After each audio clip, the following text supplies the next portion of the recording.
My older sister married the village chief's eldest son just so she could have meat to eat, while I was given to a poor intellectual who had recently moved to our village. But on the day of my sister's wedding, Tom Ellen had already left the village to do business and never came back. As for me, I followed David Song, who had passed the college entrance exam, back to the city. I became his wife, admired by everyone in the village, who called me Mrs. Song. My sister, on the other hand, lived like a widow. When she was caught secretly seeing another man, the village chief drove her out. My father, who always cared about reputation, beat her severely and threw her out of the house, declaring that he no longer had such a daughter. That New Year, when I returned to my hometown, Emma stopped my car, begging me to take her home. Unexpectedly, while we were on the road, she suddenly grabbed the steering wheel, causing the car and me to plunge into a ravine. When I opened my eyes, she was rolling on the ground, crying and screaming that she wanted to switch places with me and marry instead. At that moment, I understood I had come back. Only Emma didn't realize that being Mrs. Song wasn't easy. I immediately signed up to retake the college entrance exam. Julia, my father said sternly, I've already accepted the village chief's betrothal gifts. Now you say you won't marry. How am I supposed to show my face? When the matchmaker came to discuss the proposal and mentioned that the groom was the village chief's eldest son, Emma immediately nodded in agreement. Everyone knew the village chief's family was the wealthiest in the village. Ordinary families were lucky to eat meat once a month, while his family had eggs every day and braised pork every few days. Father thought marrying his daughter into that family would be a blessing. I only want to marry David Song, I said. Emma, just like when we were little and fought over lemon candies, threw herself on the ground and started crying and kicking. My parents' hearts softened instantly. Get up, sweetheart, my mother said, worried. The ground's cold, you'll catch a chill. Then she turned to me without asking a single question, only saying to my father, Emma's right. The village chief never said it had to be her. Either daughter would do, right? He already gave us a cow and several dozen pounds of grain. We can't risk offending him. My father's voice hardened. Julia, listen to your parents. I answered obediently, just as I always had, but deep inside I was already making plans. There were exactly 100 days left until the summer college entrance exam. I had to use every moment to study. Last year, the national college exam had just been reinstated, and everything was rushed. None of the young intellectuals from our village passed the winter exam. This summer's test would be more formal and organized. Father had already arranged for me to meet David Song. He wanted to support the government's policy encouraging young women in the countryside to marry educated youth sent there, helping them settle down and stay. Originally, Father had planned for Emma to go, but the life of an educated youth was too hard. She refused, so I had to take her place. Emma looked at me smugly. The village chief's family is rich. You'll live in comfort. What's there to complain about? Afraid that waiting too long would bring trouble, Father went that very evening to the youth team to arrange the marriage. They decided the wedding would be held 3 days later with just a few banquet tables. Mother took out the only sandalwood jewelry box in the house to use as Emma's dowry. On Emma's wedding day, I went with everyone to the youth team's quarters for the celebration. That was when I saw David Song again. Looking at him, I couldn't help but remember my past life. After marrying him, I realized how weak he truly was, slow and clumsy with farm work. To give him time to study, I not only washed and cooked for him every day, but also took on his share of the labor. In summer, I worked under the scorching sun, pulling weeds and harvesting rice. In winter, when the wind cut like knives, I still dug the frozen soil to plant vegetables. My hands were covered in blisters and cuts. My shoulders were rubbed raw by the carrying pole until 2 layers of skin peeled off and stuck to my shirt, leaving deep scars. All I could do was go to the small clinic, apply some ointment and keep working. The food rations for the educated youths were far too little. There was only some coarse cornmeal and wild greens to eat. The bits of meat and eggs I managed to get in exchange for labor points were all saved for David. As for me, I could only drink thin corn porridge to fill my stomach. At that time, all I wanted was for him to pass the college entrance exam, no matter how much suffering I endured. I didn't mind. Just a few gentle words from him could make me forget all my exhaustion. But after we returned to the city, he said he wanted to stay in the dormitory so he could focus on studying. In a whole month he barely visited me once or twice. He left me at his parents' house, where I had to bear their disdain and live under their constant criticism, treated like a servant. Not wanting to depend on them, I went out to find work. Only after I started earning money did their attitude toward me soften. Once, I gathered all my courage to visit David at his university, bringing along some food and small gifts. But there I saw him walking hand in hand with another girl, laughing and chatting as they strolled across the campus. I recognized her immediately. Her photo had always been tucked inside his books. "Julia, my dear," Emma's voice from the past echoed in my mind. I wondered if you could survive this kind of life. That day, everyone in the village had gone off drinking. My mother told me to stay home and keep Emma company. She was wearing a red cotton blouse, sitting in a shabby little room that barely fit a wooden bed and a small cabinet. The youth team's dormitory didn't have enough space, so her newlywed room was a rented house from a villager, but it was only a single old room with a leaky roof. Every time it rained, water dripped everywhere, and she had to walk more than 10 minutes just to reach the restroom. I remembered living there in my previous life. Every time it rained, water poured through the roof, and we had to use bowls and basins to catch it. David didn't know how to fix the roof, nor would he let me ask anyone for help. Emma glanced around the cramped little room with obvious disgust. "My room at home is bigger than this dump," she said. But when she noticed the bookshelf by the bed, her lips curled into a smug smile. "Julia Tran, you deserve to stay in this godforsaken place for the rest of your life. I'm going to the city soon to eat well, dress well, and live the life he never will." I pretended not to understand. "Sister, is my brother-in-law going back to the city soon? I haven't heard of any policy allowing that." Seeing that I didn't know anything, she raised her chin proudly. "What do you know? The college entrance exam is being reinstated. Once he passes, he can return to the city, live in a big house, drive a car." "Really? That sounds amazing," I said softly, though a faint smile tugged at my lips. "So David's song might actually pass this time, huh?" When my wedding day came, the entire village buzzed with excitement. The dowry was lavish for that era. 3 valuable household items and one that made sound. It meant the dowry was rich and respectable.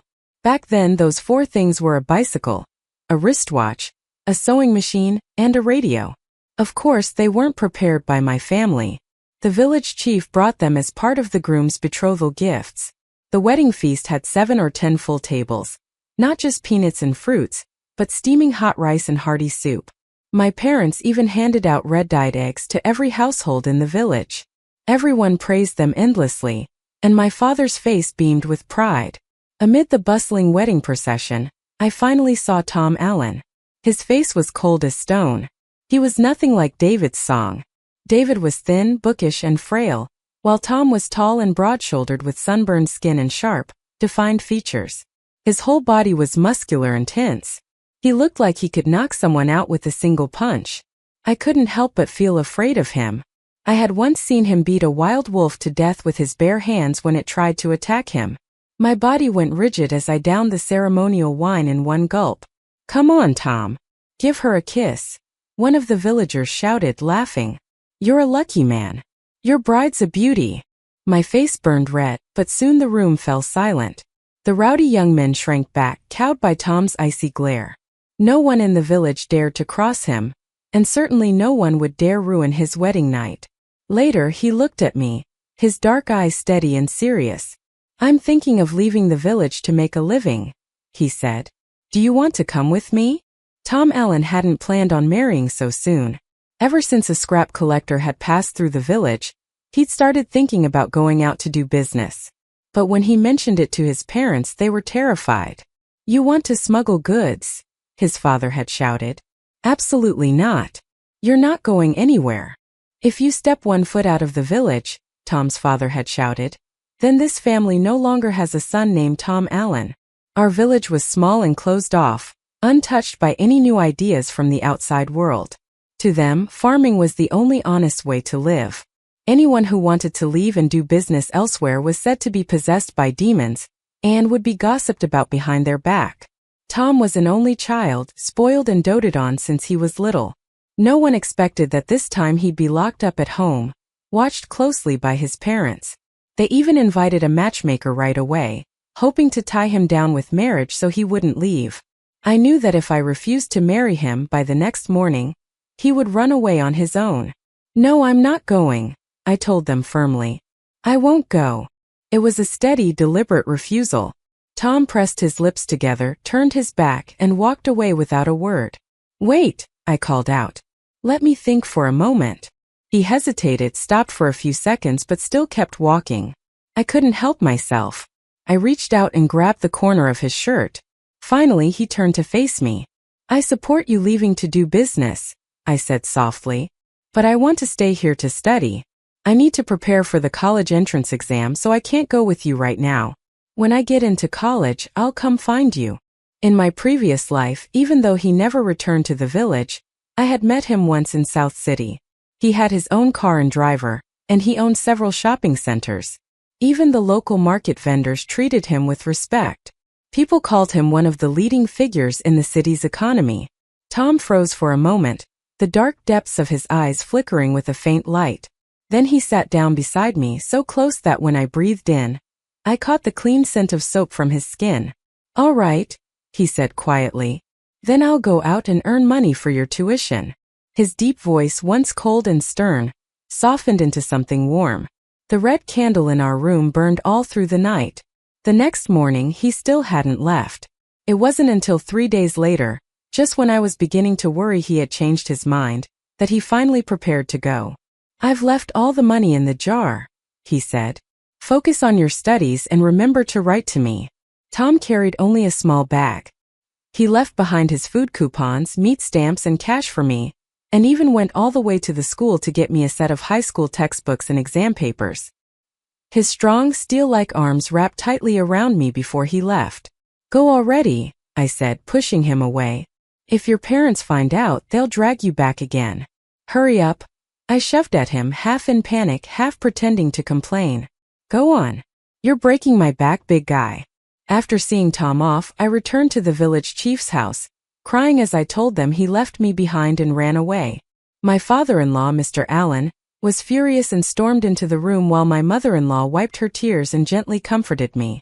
From that day on, they treated me even better.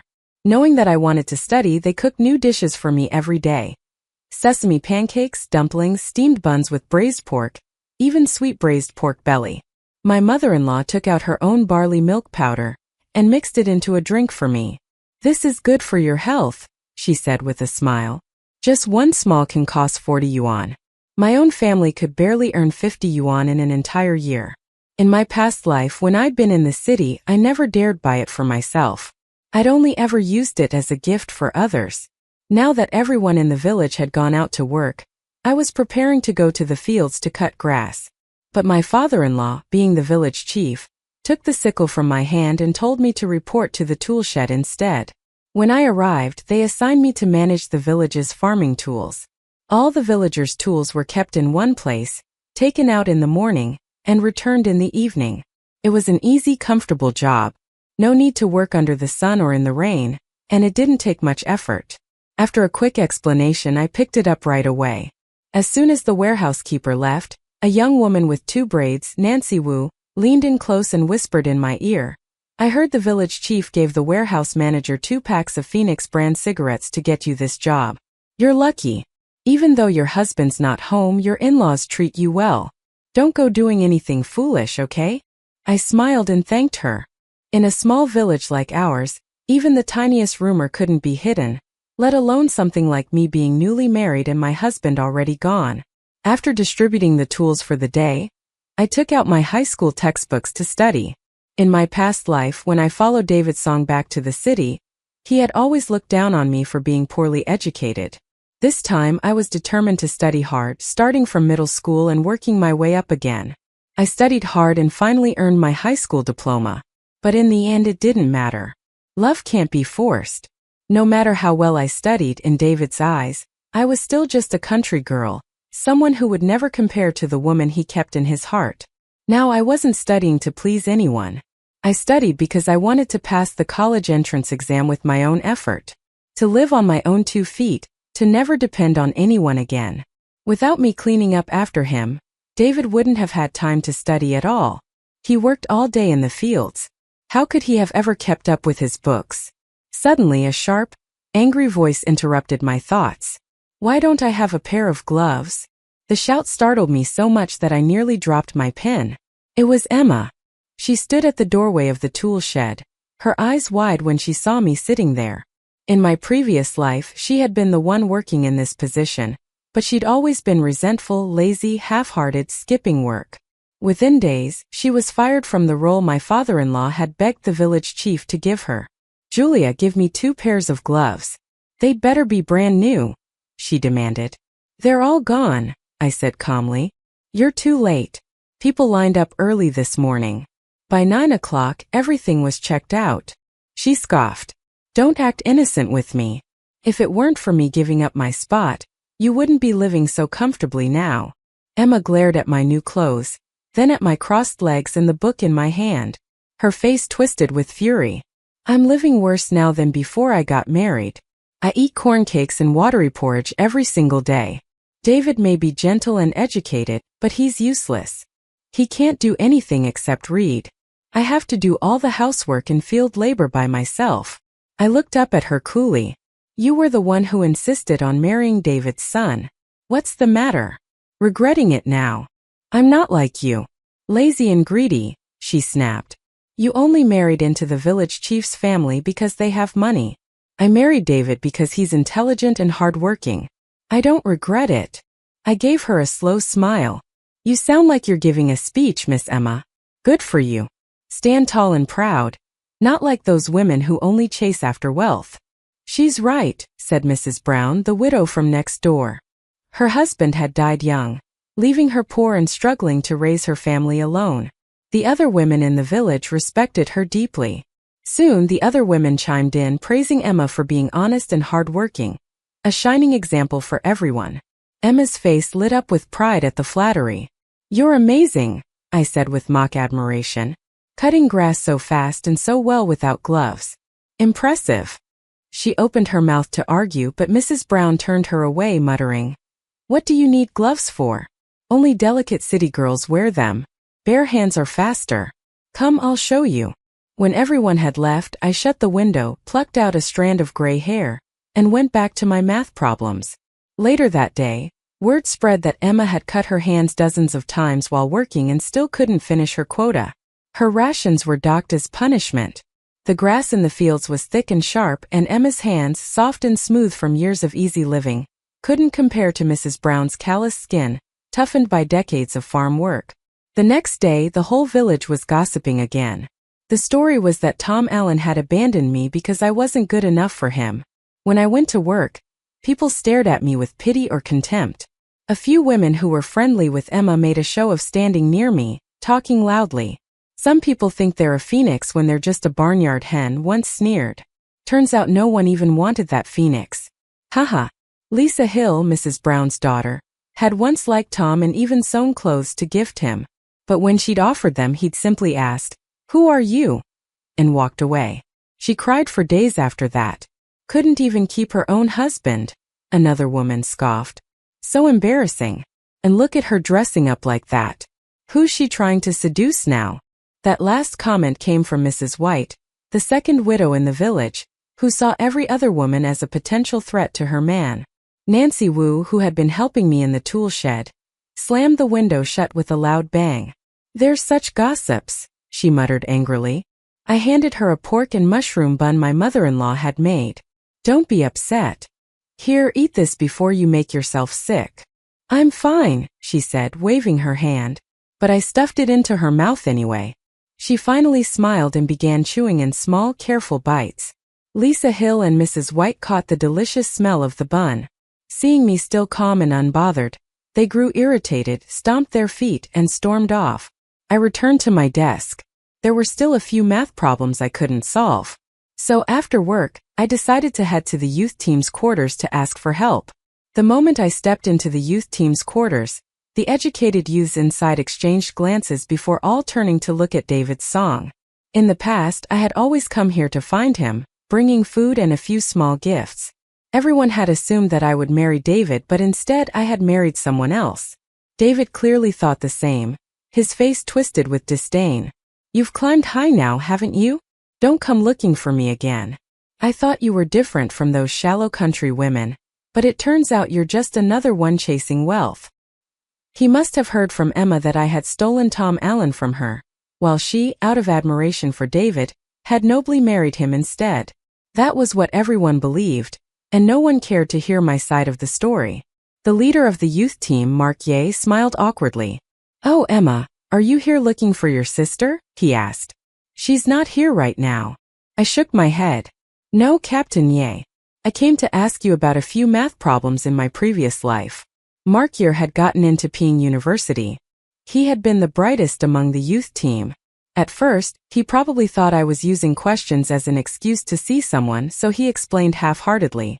But when I pointed out the exact steps where I got stuck, his attitude changed. He realized I was studying seriously. From that moment, he was genuinely pleased. Finally, there was a girl in the village who cared about learning. He lent me his notebook and textbooks so I could copy them, and even gave me the previous year's college entrance exam to practice. "Julia, study hard," he said. "The world beyond this village is much bigger than you think." From then on, whenever I didn't understand something, I went to him for help. Each time, I brought him roasted pastries or meat buns to improve his meals. There were only 60 days left until the exam. One evening, I knocked on the youth team's door for a long time, but no one answered. After a while, someone finally came out. It was Emma, leaning lazily against the door frame, looking at me with contempt. Well, Julia Tran, don't you have any shame? Always shoving yourself in among a bunch of men. They study together every night," I said evenly. "There are girls there too. I only come to ask questions. What's wrong with that?" She sneered. "Study? You haven't even finished high school, and you're dreaming about college. Keep dreaming in broad daylight." I wasn't surprised she knew. My desire to take the exam had become difficult to hide. After all, I spent my days poring over high school materials and old tests. Even Captain E knew. Back then, there had been a school in the village, but the tuition was expensive. My father had only paid for Emma to attend high school, telling me there was no money left. Emma had skipped classes to go fishing or watch movies, and in the end she never even graduated. Suddenly, before I could react, she snatched the stack of books from my hands. Her face twisted with anger as she began tearing the pages apart, as if she were destroying something sinful. I lunged forward to grab them back, but then I heard a voice. "What are you doing here?" It was David's voice. He wasn't talking to me but to Emma. "If I hadn't come," she shouted, "how would I know you've been hanging around this cheap little everyday?" Emma hurled the torn books at him, the shredded pages scattering across the ground. I bit my lip, my eyes stinging, and turned to Captain Ye. "She said I was shameless," I whispered. "I'm sorry for causing trouble, Captain. I won't come here again." Before anyone could say another word, I ran off. David looked down at the papers on the ground, my neat handwriting still visible through the torn edges. Then he turned toward Emma, who stood there in her floral dress, crying so hard her nose turned red. For the first time, he raised his voice and argued with her loudly. But I didn't see that part. I was already gone. By the next morning, the story had spread all over the village. No matter what they had actually argued about, everyone believed it was because of me. Rumors flew. People whispered that I had tried to seduce David, that I was shameless, that I was the reason for their fight. Even my in-laws began hinting that I should stop visiting the youth team to study. I agreed without protest. There was no point in explaining. But after that incident, the girls in the youth team grew kind to me. They all knew how hard I had worked to get this far. Whenever the holidays came around, they'd invite me to study with them. Every time the girls from the youth team visited, they would bring me captain's notes and copied lessons, afraid I might feel awkward coming there myself. When there were only 30 days left before the college entrance exam, my parents suddenly sent word for me to come home for dinner. The moment I stepped through the door, I saw Emma and David already sitting inside. My father's face instantly darkened the moment he saw me. I had barely set down the 2 bags of dried peach pastries I brought before he let out a cold snort. "You unfilial girl. Get down on your knees. What did I do wrong?" I asked, standing tall by the doorway. I wasn't the obedient, fearful daughter I once was. "You've brought shame to this family," he shouted. I can't even look people in the eye anymore. Your husband's not home, yet you keep running to the youth team. Your sister was kind enough to remind you, but you went and made her and her husband fight. Now everyone in the village laughs at me. You have a good life, good food, good clothes, and that still isn't enough. You even have the nerve to seduce your own sister's husband. As he shouted, he threw his teacup at me. The shards cut into my ankle, a sharp pain burning like fire, but all I could do was laugh, bitter and angry. Father, I said, my voice trembling with fury. You forced me to marry the village chief's son because you couldn't bear to give up the betrothal gifts, and now you're acting like I took advantage of something. He slammed his hand on the table. Watch your tone. No matter what, you're living well now. You should think about your sister. You wear new clothes every day. Have you given her any? You bring food to those damned educated men. But do you ever bring anything home for your parents? Do you even care about your own family anymore? Emma jumped in right away, pretending to sigh. My little sister's so fancy now. She even uses face cream. I haven't even seen what it looks like yet. The moment she said that, my mother stormed toward me. She searched my things and found the small jar of face cream along with a tin of hand lotion and my silver bracelet. She handed them all to Emma. Thank you, Mother, Emma said sweetly, slipping the bracelet onto her wrist before stuffing the rest into her bag. I had always known my mother favored her, but I never expected it to be this blatant. I didn't want to cry, but my throat burned and tears started falling uncontrollably. In my previous life when I had married David, we were dirt poor. We never had enough to eat or wear.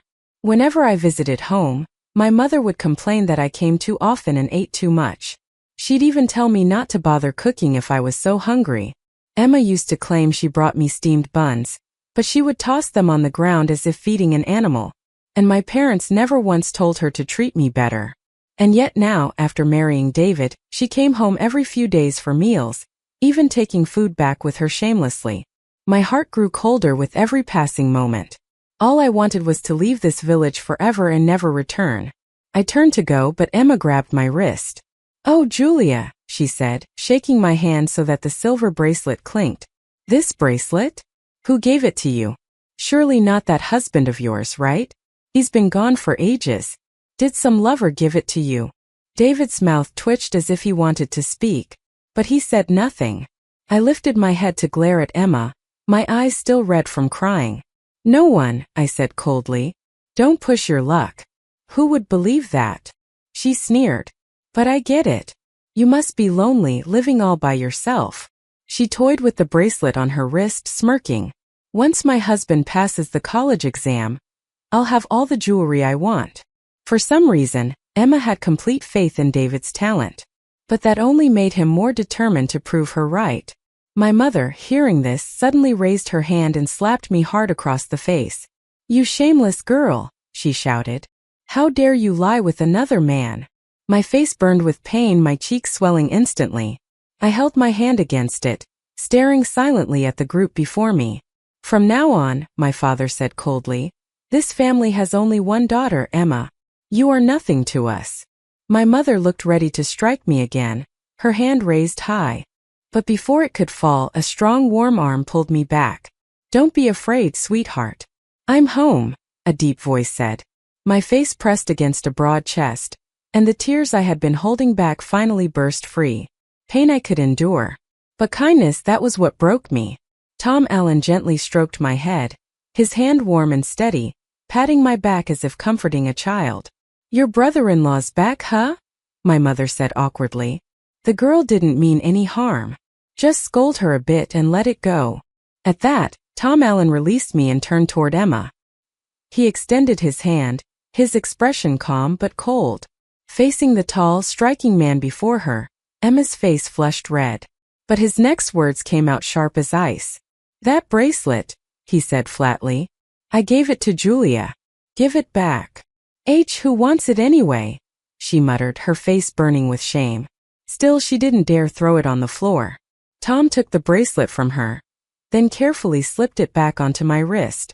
When he looked down at me, I could see how travel-worn and tired he was, and my lips trembled. I nearly burst into tears again. You're beautiful even when you cry, he said softly, brushing his thumb across my cheek. But don't cry anymore. You'll make your eyes swell. His warm fingers wiped my tears away slow and gentle. My parents' expressions changed instantly. They both forced polite smiles. You're back, son-in-law. Why didn't you tell us in advance? We didn't prepare anything to welcome you. Tom tilted his head slightly, his voice polite but cold. No need. You both said Julia was no longer your daughter. Naturally, that means I'm not your son-in-law either. And with that, he took my hand and led me out of the house. My parents ran after us to the doorway. My father stomped his foot furiously, turning on my mother and Emma. This is your fault. Always running your mouths. Look what's happened now. Tom carried me inside our room and unpacked the gifts he brought from the city. Hair clips, dresses, sweets, milk candies, and imported cookies. His efforts to cheer me up finally made me laugh through my tears. Only when I smiled did he pull me tightly into his arms, whispering how much he had missed me. Tom, it's the middle of the day, I protested, feeling his hand slipping around my waist, growing bolder by the second. I pushed at him weakly. Stop it, please. But his large frame was unmovable, and he only chuckled in that low voice of his. It wasn't until late that night that we finally sat down to eat dinner. Afterward, I laid down a rule. Next month, I'm focusing entirely on my exam prep. You're not allowed to distract me. He laughed, promising to behave. When he left again, he brought back big bags of gifts for the villagers. Cloth, soap, candies, and small trinkets. Word spread quickly that he was doing well in business. Neighbors came one after another to ask how he was making money, some even begging him to take them along next time. The rumors about me being scolded and shamed at my parents' house died out almost immediately. The gossip evaporated just as fast as it had started. The villagers were so easily swayed. It only took one good deed, one glimpse of success, and they changed their tune completely. No one had imagined that my own sister Emma had been the one to spread those lies about me. Emma was livid, burning with jealousy. Why was it that in this life when I married Tom Allen he came back again and again, while in her past life after she married him he never returned at all? Back then, when he first mentioned going out to do business, she had turned on him instantly, sowing discord between him and her father. The village chief nearly broke Tom's leg, even confiscated his travel papers and money. But this time after Tom left, he often wrote letters and sent them back, letting everyone know he was safe. Seeing that he wasn't in any danger, even the village chief stopped objecting. Every day, Tom went to work the fields in my place so I could study in peace. My in-laws stewed chicken soup to nourish me and even cooked separate meals, bringing them directly to my room so I wouldn't be disturbed. Everyone in the village knew I was preparing for the college entrance exam. Many were waiting for me to fail, while others put their faith in David's song, flattering him openly. Emma, of course, looked pleased about that. But David no longer had the calm, studious life he once did. Every day he worked in the fields until dark, then came home to suspicion and interrogation. Emma constantly accused him of still caring about me, and forbade him from talking to any other woman. I knew none of this firsthand.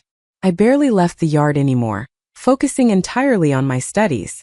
One night I asked Tom quietly, "Do you really believe I can pass the exam?" He smiled.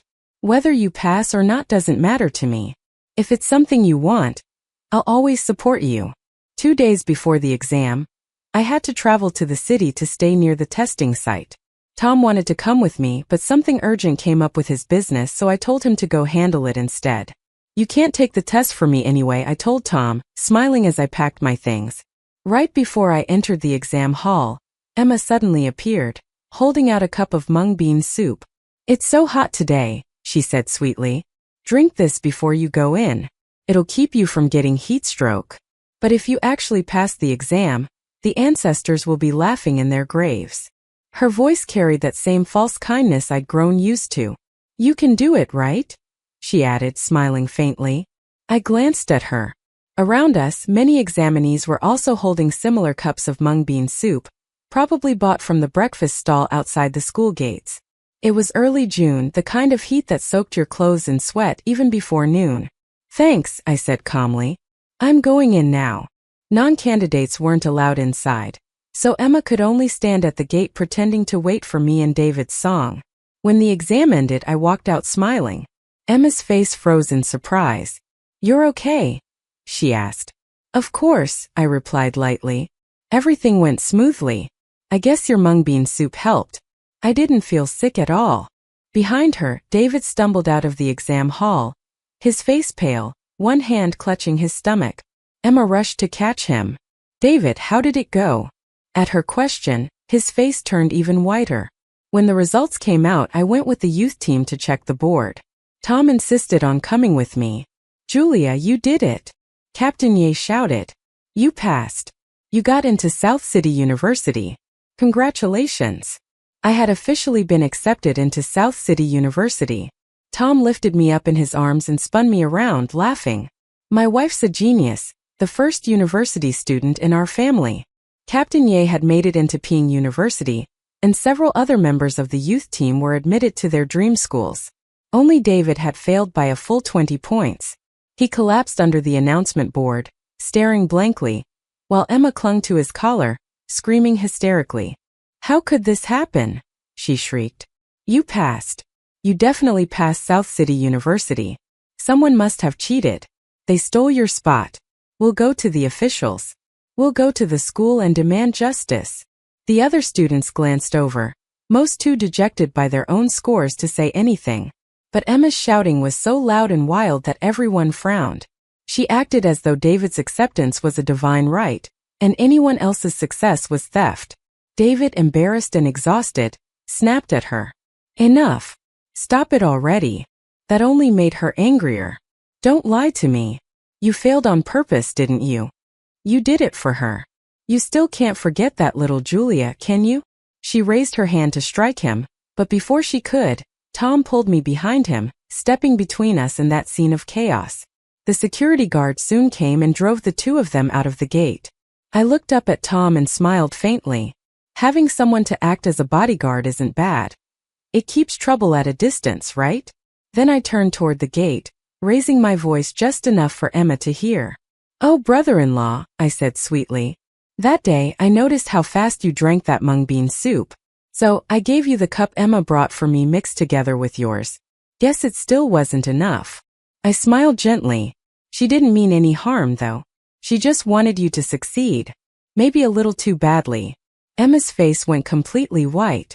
She had thought the laxative she put in the soup hadn't worked. She never realized I hadn't touched a single drop, and that her husband had drunk both cups himself. David's eyes went wide with realization. Then, without a word, he swung his hand and slapped her hard across the face. What happened between them after that I didn't care to know. When I returned to the village, red silk banners stretched from the entrance of the village all the way to our doorstep. My father-in-law threw a grand feast to celebrate, inviting the entire village. The production team held a public meeting to commend the village chief, and even invited me to share my study tips. Those who had secretly hoped I'd fail fell completely silent. Soon they were sending their children and grandchildren to ask if I could tutor them. My father took my success everywhere as if it were his own, bragging nonstop until someone called him out to his face. "Everyone knows you played favorites," they said. "That girl doesn't even acknowledge you as her father, and yet you're shameless enough to ride her coattails." The words hit him like a slap. He was so humiliated he didn't dare step outside for 3 days. By September, when the new school year began, Tom moved to an apartment near my university so we could be closer together. Tom opened a small general store near campus, becoming a self-made businessman. Every day, no matter how busy he was, he drove me to class and cooked meals to bring me at noon. My mother-in-law often wrote to tell us about things happening back in the village. Since Emma had returned there, she and David Song argued constantly. She kept demanding that he take her to the city. Around that time, a new policy was announced. Educated youths were now allowed to return to the cities, even if they hadn't gotten into college, though they wouldn't be guaranteed a job immediately. When I heard, I only smirked. So what if they can go back? The hardest days are still ahead of them. David still had an older brother, so when he and Emma returned home, they had to live crammed together with his parents and sister-in-law. The house was already overcrowded, and the married couple ended up sleeping on the narrow balcony, barely 3 feet wide. Emma fought at first but always lost, both in words and in blows, so she had to swallow her pride. David couldn't find a job and decided to retake the college entrance exam. Emma had no choice but to work as a laborer to pay for their living expenses. David truly was intelligent. The following year, he passed the exam and was accepted into South City University. When he came to enroll, Emma came along. The moment she saw me, she lifted her chin arrogantly. "I told you so," she said smugly. "David was bound to pass. You may have gotten into college, but you're just a girl. Even if you graduate, what difference will it make for your future?" I smiled faintly. "And what about you, Emma? Planning to keep working odd jobs forever?" "Of course not," she shot back. "David will find me a proper job soon. My suffering's finally over. I'll live well from now on." I chuckled. "Sure, keep dreaming, big sister." When David finished registering for classes, I happened to be assigned as one of the senior students welcoming freshmen. I was about to leave when he called out, "Julia, we're studying at the same university now. If you ever need help, come to me." "David," I said coolly, "did you take the wrong medicine this morning?" He smiled even brighter. "I know you're afraid of your sister, so you act distant. But you're the reason I worked so hard. I finally made it into the same school as you." Before I could reply, Tom's low voice cut in cold as steel. "My wife already has someone to take care of her. You can save your kindness." He grabbed my hand and led me away. David's expression stiffened while Tom's face remained grim. Watching him, I couldn't help thinking he looked like an angry rooster guarding his hen. Tom would rather work himself to exhaustion from morning to night than live far from me. He wanted to be near the campus to make sure I was safe. His protectiveness moved me more than I expected. Before the semester started, he couldn't sleep for several nights. When I finally said, "If it'll make you feel better, move in nearby," he relaxed at once. As I looped my arm through his, I teased him. "Jealous again?" he grinned. "Then from now on, you're not allowed to talk to him at all." "All right," I said playfully, "but only if you take me to the movies later." That was enough to make him laugh again. College was a precious opportunity, and I cherished every moment. I studied diligently, graduated smoothly, and passed my interviews to work at the Provincial Department of Education. Meanwhile, Tom's business flourished. He expanded his store, opened new ones, and eventually bought a 3-story villa complete with a color TV and imported furniture. My coworkers often warned me, "You should keep an eye on your husband. Rich men tend to go astray." I just smiled and said, "I know." But deep down I couldn't help feeling weary. Even after becoming a wealthy man, Tom never lost his possessiveness. He still lacked a sense of security. He even set a curfew for me. If I went out with friends, he insisted on driving me himself. He'd often ask, "Do you think I'm inferior to anyone?" When news spread that I had moved into a villa, Emma showed up again, this time bringing David and our parents. She looked around the house, eyes gleaming with jealousy. "A daughter should take care of her parents in their old age," she said sweetly.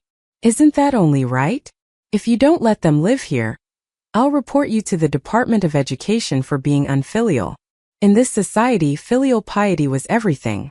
If they made a scene at my workplace, no amount of explanation would clear my name. My father, proud as ever, couldn't bear the thought of losing face. So I calmly gave them 2 options. "Either you stay here and never return to the village," I said, "or you take 100,000 yuan and go back to build a new house. You'll have something grand to show off to the neighbors." It didn't take them a second to decide. They chose the money. After all, what could be more satisfying than showing off to everyone back home? Emma, on the other hand, was crushed. All she could do now was cling to the hope that David would someday earn enough for her to live in a villa, too. David graduated, became a university lecturer, and seemed to have found stability in life. But that happiness didn't last long. Before long, I started hearing whispers.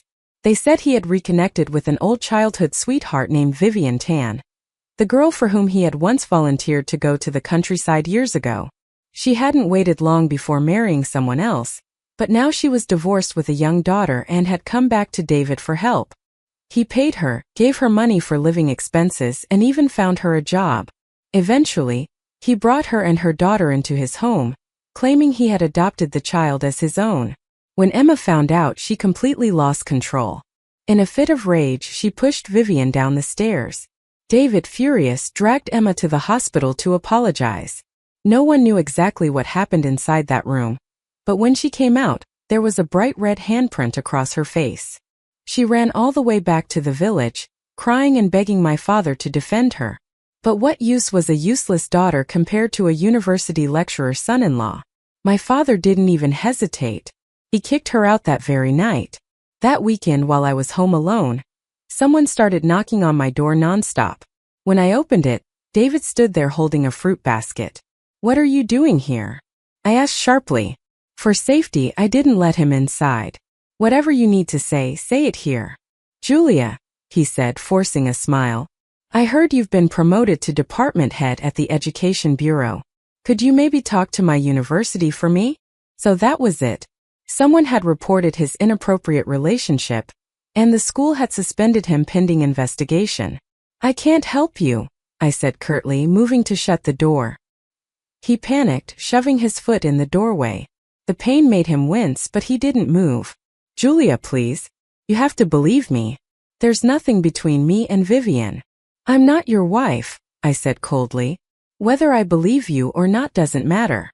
He clenched his fists. "You used to like me. You used to bring me food before I got married. It was Emma who ruined everything between us."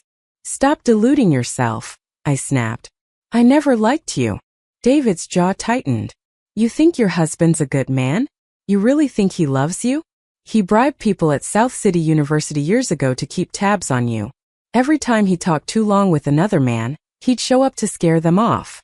"I know," I said calmly.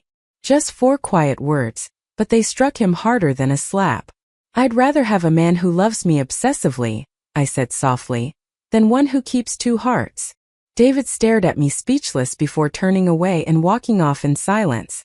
When I closed the door, I realized Tom had been standing quietly at the end of the hallway the whole time. He smiled as if nothing had happened. "I bought pork ribs on the way home. Do you want them braised or sweet and sour?" He took my hand and led me inside as though the encounter had never occurred. That night, as I ate the sweet and sour ribs, I caught him watching me. His gaze was calm but deep. I remembered that day long ago, when the matchmaker had first mentioned the village chief's son, and Emma had immediately agreed to marry him. "Are you trying to get away from me?" Tom asked suddenly. We spoke at the same time, both startled by the other's question. "So you heard everything?" I said softly. He nodded. "You're pretending you don't care, but I know you. You're just holding it in. The moment I let my guard down, you'll drift away." He wasn't wrong. He knew I'd already retaliated against Emma, and that I'd been willing to cut ties with my parents. I wasn't someone who endured quietly. I met his eyes. "You're not the only one who knows things. I know about the time you and your buddies jumped that senior who was pursuing me. I know you set up that sleazy director who tried to harass me so he'd lose his job." Tom blinked, caught off guard. I smiled faintly. "As long as you keep loving me, I'll never leave."